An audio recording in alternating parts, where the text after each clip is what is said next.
Welcome to Indai's Japanese Kanji. Kanji for today.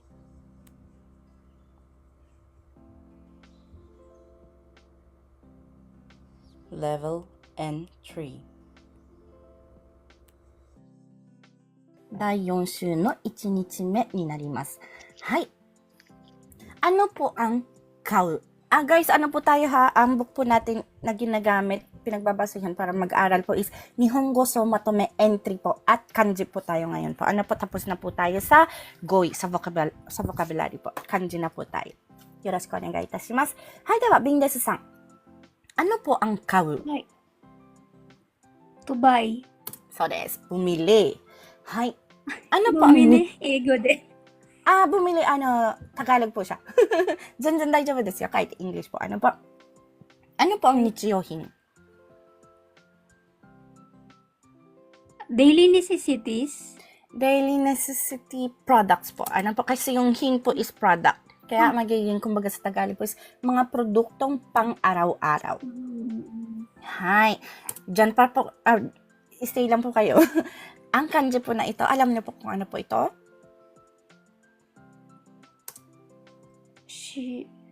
Sa At? Suna. Hi, maaari po siyang basahin na sa, maaari rin po siyang basahin na suna. Kyukaku desu. Hi, suna ka sa desu ne. Ang kyukaku is stroke po ang kaku po. Ano po? So, 9 strokes po siya. Hi. Dewa, maaari pong gamitin ang kanji na ito sa? Sato. Sugar. So, desu, asukal. Maaari rin po siyang gamitin as? Tuna. Sand. Ano po? Sand. So, desu, sand. Or buhangin sa Tagalog po. Ano po? Sumimasen,英語 Hindi, de. okay lang po.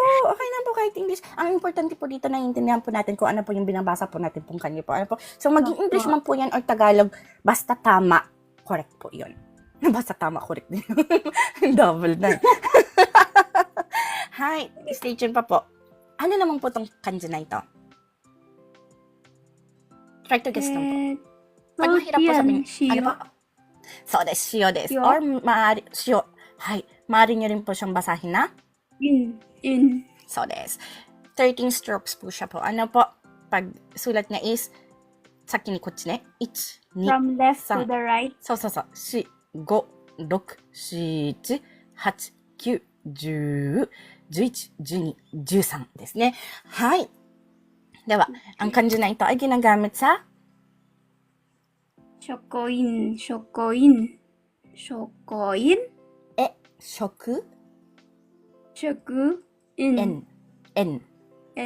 そうです。食塩。はい。Ang meaning po ng 食塩 is? Salt din po siya, asin. Asin po siya. Kaso, ito po yung sinasabing asin po siya na nabibili sa supermarket. Pangkaraniwan na nabibili sa supermarket na salt po. Kasi, di ba po, inaayos po kasi po ang salt before po itinda. Hindi po yung pagkakuha nila, yun mismo ibebenta na nila. Hindi po, linilinis po nila, linalagyan po nila ng kaunting mga kailangan i-add. So, saka pa lang po nila tinitinda sa supermarket. Ano po? So, ito pong tinatawag na shokuyen is pangkaraniwan na binebenta sa mga supermarket po. Ano po? So, pag sinabi pong shio, Addition lang ako, te. Puso. Bali, yung kalimitan tinatawag sa atin sa Pilipinas na table salt. Yan po siya. So nanda. Table salt. Table salt siya. Ibig sabihin sa pagkain siya ginagamit na So desu. asin. May mga asin na ginagamit na pang preserve lang. Hindi pang gamit sa pang pagkain. Yun lang po. ですね。はい。 Table salt. はい。Sinasulat niyo po. はい。はい。では次いきます。塩。Ano pang shio? Asin.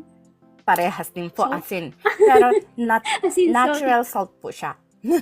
Natural salt po. Okay. Medyo iba po yung iba po yung mga minerals po nasa loob niya po. Ano po, hindi po siya masyado pang pag sinabi pong shio, kung siyo lang po, hindi po siya masyado pangkaraniwan na tinitinda sa supermarket. Pero tinitinda rin po siya, pero bihira lang. Kaso, ang shokuen at saka siyo, pag tinanong nyo po ang pure Japanese, anong pagkakaiba ng shokuen at saka siyo? Hindi po nila yung masasagot. Depende lang po kung talagang nag-aaral po sila po ng Japanese. Kasi meron, syempre, parehas din po sa Pilipinas. Minsan magtatanong kayo sa isang tao, pero hindi naman po siya nag-aaral. Or, kumaga, kinalakihan na po natin na gano'n ng tawag. So, hindi nila ma-explain kung anong pagkakaiba nila. Pero, alam nila na salt yun. Ano po? Hay. At ang ginagamit po sa mga recipes po dito sa Japan, usually shio na po, hindi po shokuen. Sa recipes po, ang ginagamit po nilang term is shio. Hindi po shokuen. Hay. Pero linagay po yung shokuen at saka shio para i-identify kung anong pagkakaiba po nila po. Ano po? Hay. Pero sa mga native Japanese po, maging shokuen man or shio, parehas lang po para sa kanila. Hay. では、ありがとうございます、ビンデスさん。インダイさん、聞いてもいいですか？どうぞどうぞどうぞ。自然塩と塩、どっちか違いますか？同じじゃないですか？ Ano po? Hay. Ano po? Natural salt din ba siya? Yung Shizen to shizen. yutaran. Apo. Pag sinabi po kasi pong shizen is natural po siya. Natural po kasi ang shizen eh. Sandali po. Nature po ang shizen. Pero para sure po, i-search po natin. Shizen shio. Shizen shio po yung nakita nyo? Opo. Hay. ちょっと待って。自然shioってこのまま読むのかな?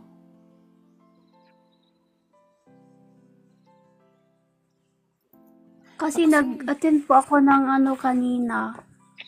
May Ochanomikai po kanina. Tapos sabi nung nag-lecture. Kasi kasi ngayon, yung sa heat stroke ba? Opo. Kailangan po dapat talaga mas maganda daw yung natural salt そうですね。 gamitin. Hay. Opo, ang shizen daw po ang basa po. Ano po sa, ganito po, pakita po natin. Ito po ang Opo. shizen en. po. Ganito po ang kanji niya. So, marami daw pong nigari. Nigariってなんだ? Wakawakashi kao tsuki nigami. なんかちょっと違うかも。bittern. Ano po kasi siya parang kumaga, special po siyang senmon yogo da kara, watashi mo yoku wakaranai da kedo, marami daw po siyang laman na nigari. Ay, hindi ko po ma-explain ko ano po ang nigari kasi hindi po ako dyan expert po sa about po sa So, pero dito po sa explanation, ang shizen en daw po, marami raw pong nilalaman na nigari. Pero nakasulat po dito sa explanation ng nigari. Nigari to wa kaisui kara toreru enka magnesium.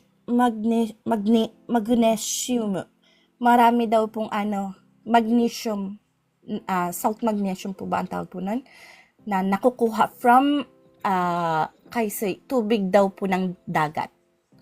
Hay, so ibig mo sabihin, natural po talaga po siya. Ano po? Hay. あとこういうのもおすすめします。 Rock salt ka, no? それはね、岩塩になるかな? Pag sinabi pong rock salt is 岩塩. 岩 is rock. Gang. Tapos N is 塩. 岩塩naman po. 岩塩. はい。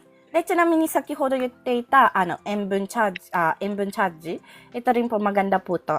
Sa mga nag-sports po, sa mga pinagpapawisan po, maganda pong uminom nito ano tawag mo nun? Para ma-prevent yung dehydration. So. Kasi ang salt po, inaano niya, hinohold niya po ang tubig Hold ng yung water sa body. So. なので、こちらもおすすめですね。Bumibili po ako marami nito kasi nag-sports po yung anak ko Hindi lalaki. isang comment. Pwede bang patingin ulit i-screenshot ko lang? Okay. バカにはい。はい。塩分チャージですね。ありがとうございます。はい。では、他に質問とか大丈夫かな？はい、大丈夫です。ありがとうございます。はい。では、ありがとうございます。またよろしくお願いします. At yung sunod po natin, Sheila san, maaari po kayong mag-unmute? Maaari po kayong mag-recite?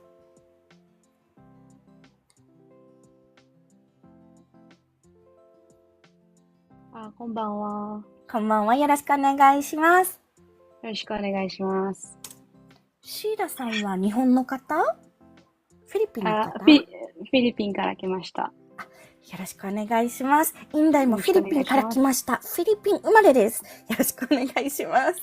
はい、一緒ですね。フィリピン生まれです。私も。もう動詞ですね。えナビポン動日本に詞。来て長いんですか？私はね、多分ね、トータルで22年、22か23年くらいですかね。はい。すごい。全然すごくないです。はい。あ、大丈夫？あ、はい。はい。ではこちらの漢字、なんて読みますか？油、ピンポンやってま。すか？はい。油、もしくは湯と読みますね。はい。八角です。H strokes po siya。どこで使いますか？この漢字はどうやって使いますかというと、醤油。Ano pong 醤油？ソイソース？そうです。toyo sa Tagalog po. Ano po? Hay. At maaari rin po siyang gamitin sa? 灯油。はい。灯油は何ですか？灯油って何でしたっけ？ Ayan pa. Ayan pa. Kerosene。Hay. Kerosene. Ang toyo po yung linalagay po sa stove. Kapag taglamig po. あー、なるほど。ガソリン入れちゃダメよ。ガソリン入れたらね、火事になっちゃうから気をつけてください。はい。では、石油とは何でしょうか？石油。これがガソリンでしたっけ？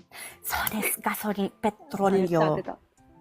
はい。でも、シーラさんすごくね、発音の仕方がね、日本の方にめっちゃくちゃ似てるんだよね。すごい。本当ですか？うん。行ったり来たりしてたので、だいたい10年ぐらい日本にいました。すごい。発音がね、日本の方とそっくりです。もう、ありがとうござい多分ね、ます。フィリピン出身って言わなければ、日本人と思っちゃう。本当ですか？うん、めっちゃ上手。いや、嬉しい。今後ともよろしくお願いします。よろしくお願いします。Entry po tayo, okay lang po sa level nyo? 全然大丈夫です。いける？復習として。はい、よろしくお願いします。では最後ですね。油という漢字の最後。はい、油、そのままです。油とは何でしょうか？油、oil。そうです。oil or lana sa Tagalog po. Ano po? Hay, dito naman po tayo. Ano po itong kanji na ito? 緑。ピンポン、緑。もしくは緑。そう。緑。はい。14画ですね。14 strokes po siya. はい。緑茶。緑茶. Pag sinabi pong 緑茶, ano po siya sa Tagalog? Or sa English? Green tea. そうです。green tea. はい。Sa mga magtatanong po, ano pong pinagkaiba po ng ryokucha at saka matcha? Kasi parehas po silang green tea. Ang matcha po, isa po siya sa type ng ryokucha. Kasi marami po ang green tea. Maraming types po ang green tea po. Ano po? Isa na dun po ang matcha. Ano po? Hay. Pero, ang pagtawag po ng matcha sa ibang bansa, it's either matcha mismo or green tea. Hay. では次。緑色。はい、緑色とは何でしょうか？ Green. Green or sa Tagalog, kulay berde. Ano po? はい、では次行きましょう。あ、ごめんなさい、ここまででした。はい、シーラさんありがとうございます。ありがとうございました。よろしくお願いします。よろしくお願いします。楽しかったです。よかった。もしよかったらそのままいてください。最後まで。まあちょっと12時くらいまでになってしまうんで、よろしくお願いいたします。はい、頑張ってください。ありがとうございます。Ito po ay cut out from our free entry lesson class. Sa taong 2025, may free entry lesson class po tayo sa TikTok tuwing MWF at 8 p.m. Japan time. Kung nais niyo pong sumali, maaari niyo po akong hanapin sa pangalang Inday in Japan o @Mark Inday in JP. Please follow me and stalk me sa araw at oras na aking nabanggit. Thank you for watching and please continue supporting me, follow me, and share my videos for more contents. Maraming salamat po. Hanggang sa muli.